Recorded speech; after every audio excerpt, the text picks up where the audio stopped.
You know, when you hear the word autism, chances are a pretty specific and probably outdated stereotype pops into your head. But what about the millions of adults, especially women, who go their whole lives just feeling a little out of sync? Their real experiences are so often hidden. So today, we're going to get past that old caricature and really understand the communication gap.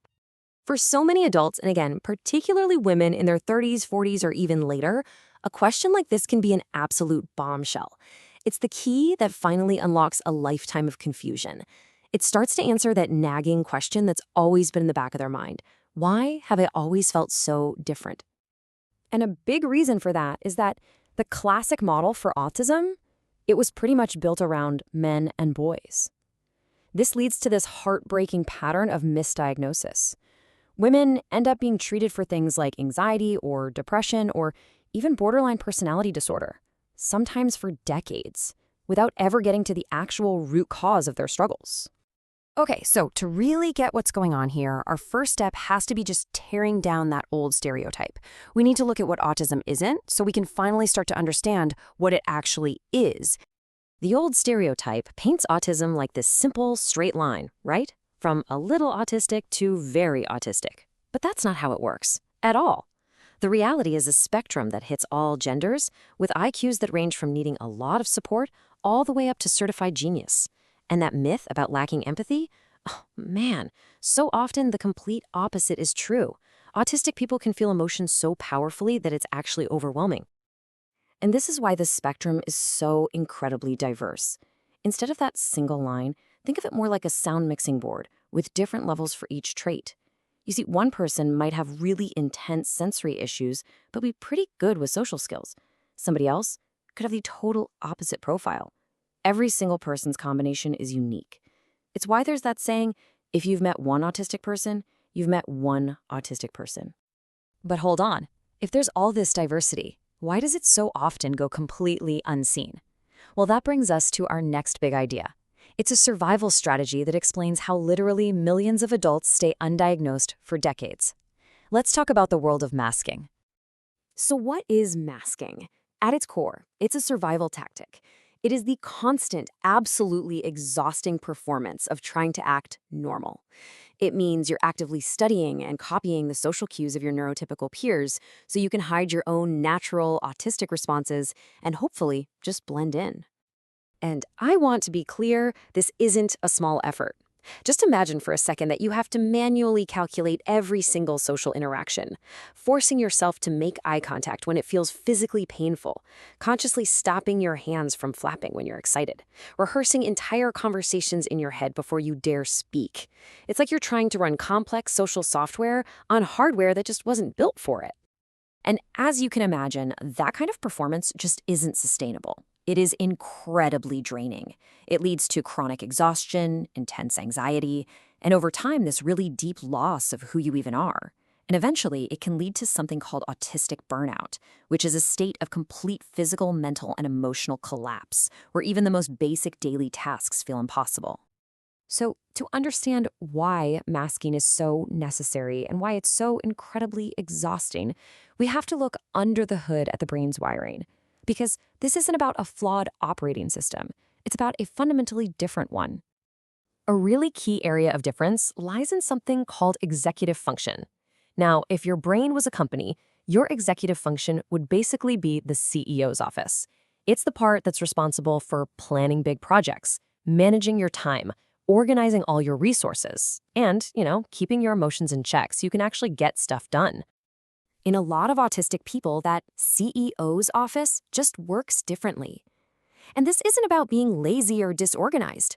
It's a very real difficulty in just starting a task, even a simple one, or trying to switch gears between two different activities.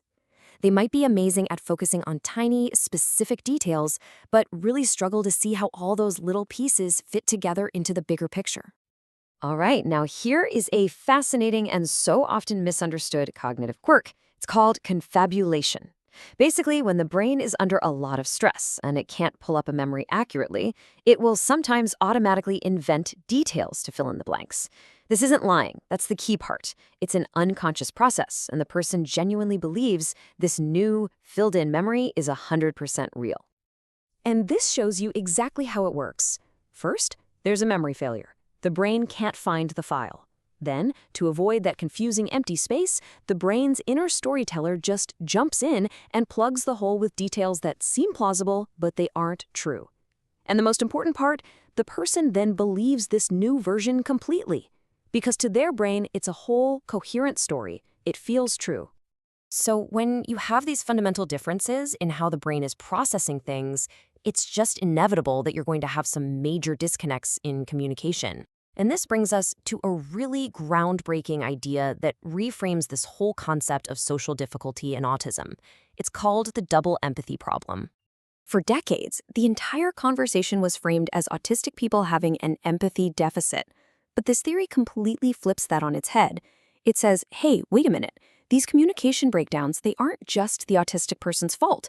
They're happening because two very different communication styles are clashing, and both sides are struggling to understand the other. It's a two-way street, a mutual misunderstanding. Let's look at a perfect everyday example of this mismatch. It so often comes down to literal versus indirect communication.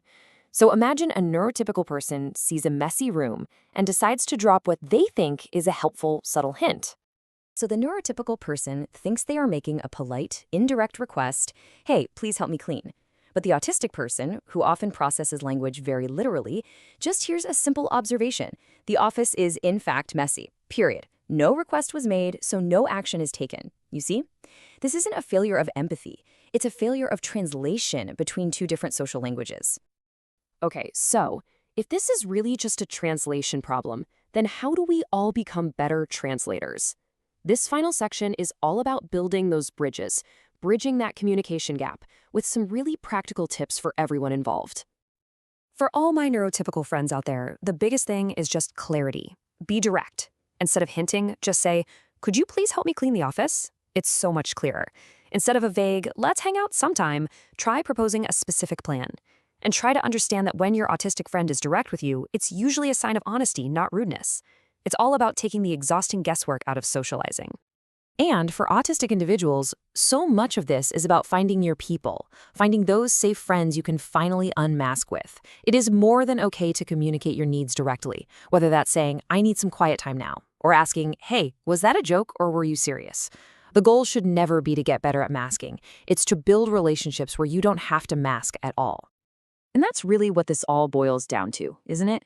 Because true, authentic connection, it isn't about forcing one person to learn an entirely new language while the other person refuses to learn even a single new word. It's about both people agreeing to meet in the middle, to build a bridge together, piece by piece, with patience, clarity, and a whole lot of kindness.